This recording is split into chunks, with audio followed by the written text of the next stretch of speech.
Oi, que bom ver você aqui de novo. Hoje a psicoleitura tá especial. Se curtiu, já sabe. Like, inscrição e seguimos juntos. Bora começar. Hoje a gente vai mergulhar nas ideias do Erik Erikson, sabe? Sobre como a personalidade vai se formando ao longo da vida. A base está lá nas páginas 272 e 273 do livro da Psicologia. E a ideia central é, bem fascinante, todo crescimento segue um plano. Exatamente. O Erikson, ele bebeu da fonte da psicanálise, claro, mas deu um toque diferente, mais psicossocial. Ele criou o que chamou de princípio epigenético. A frase-chave é: tudo que cresce tem um plano pré-estabelecido que determina o desenvolvimento das partes. Basicamente, é uma interação constante, sabe? Entre o que a gente herda, a genética, e o ambiente em que a gente vive. Isso tudo vai moldando um propósito que já está lá, meio que inato, e que se desenrola em 8 fases. E cada fase tem seu desafio central. Ok, legal. Vamos desenrolar isso então. A primeira etapa, que vai do nascimento até mais ou menos um ano, é a da confiança versus desconfiança. Aqui é a base de tudo, né? Totalmente. Se as necessidades do bebê são atendidas, de forma consistente, com carinho, ele desenvolve essa confiança básica no mundo. E a virtude que nasce daí é a esperança. Fundamental. E se não são? Aí que mora o perigo. Pois é, a falta dessa confiança inicial pode criar uma desconfiança que fica, sabe? Que vai aparecer lá na frente nas relações futuras. Entendi. E logo depois, ali entre 1 aninho e meio, 2 anos, vem a autonomia versus vergonha e dúvida. É quando a criança começa a querer explorar, fazer as coisas sozinha. Isso, eu faço. Se ela é apoiada nessa exploração, mesmo com os errinhos, ela desenvolve a vontade. Mas, se é muito criticada, muito impedida, pode pintar a vergonha, a dúvida sobre a própria capacidade, né? Faz todo sentido. Aí dos 3 aos 6 anos, a crise muda. Iniciativa versus culpa. A criança está mais criativa, começa a planejar, ter ideias, tomar a frente. Aquela fase do deixa que eu ajudo, né? Exato. Se essa iniciativa é bem recebida, encorajada, nasce o propósito. A criança sente que pode agir no mundo.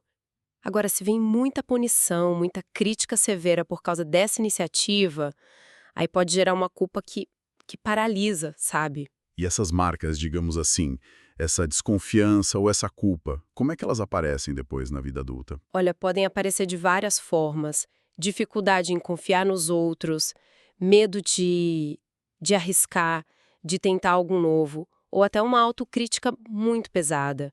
É como se a crise não foi bem resolvida, ela deixa um peso para a etapa seguinte, entende? Cada fase bem resolvida te dá mais ferramenta para o próximo desafio. Saquei. Seguindo o baile, dos 6 aos 12 anos, a gente entra na diligência versus inferioridade. Fase escolar, né? Aprender, fazer coisas, ser produtivo, interagir com os colegas. Isso. O sucesso aqui gera a competência, a sensação de eu consigo fazer. O problema é quando a criança não consegue acompanhar ou é muito comparada, e aí começa a se sentir inadequada, inferior aos outros. Complicado. E aí vem a adolescência, o palco daquela crise famosa, identidade versus confusão de papéis. A grande pergunta: quem sou eu?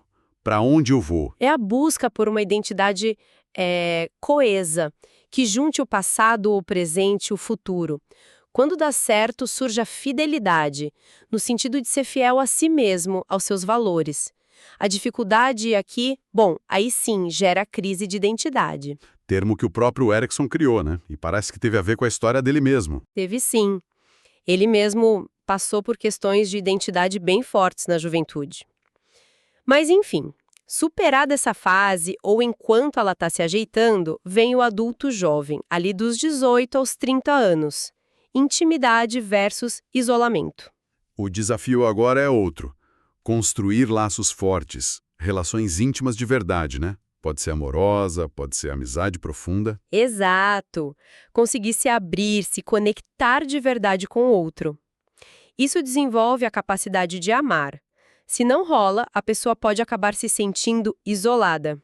E na meia-idade, ali pelos 35 até uns 60, Aí a crise é generatividade versus estagnação.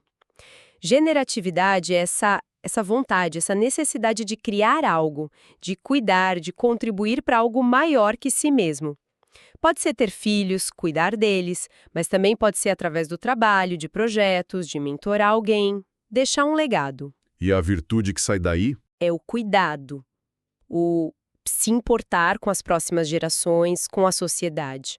A alternativa é a estagnação, aquela sensação de não estar produzindo nada de relevante, de estar parado na vida. entendi.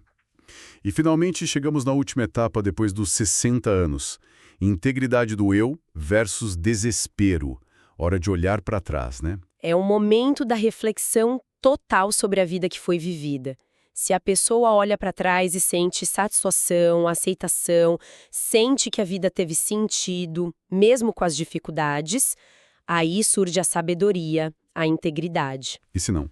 Se o sentimento é de arrependimento, aí vem o desespero, o medo da morte misturado com a sensação de que a vida não foi bem vivida, que faltou alguma coisa.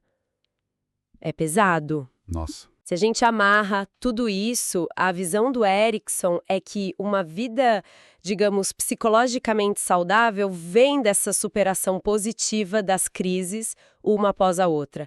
A plenitude lá na velhice, ela depende muito do sucesso nas etapas anteriores. Tem uma frase dele que eu acho ótima. A esperança é a primeira e mais indispensável virtude inerente à vida. E ela nasce lá no comecinho, com a confiança. Então, no fundo, o que tudo isso quer dizer é que o desenvolvimento da gente não para nunca. É uma jornada, né? Cheia de desafios que são até meio previsíveis, esses desafios psicossociais. E o jeito como a gente lida com cada um deles vai moldando quem a gente se torna vida afora. Como será que as experiências passadas, a forma como cada um resolveu ou não resolveu as crises lá de trás, pode estar influenciando agora mesmo o jeito como a pessoa enfrenta os desafios de hoje, seja, sei lá, a busca por identidade ainda na adolescência tardia, ou a dificuldade em construir intimidade, ou até a procura por um sentido maior para a vida lá na frente. Fica aí a reflexão. Curtiu? Então deixa o like e manda para alguém que vai gostar também. Um forte abraço e até já!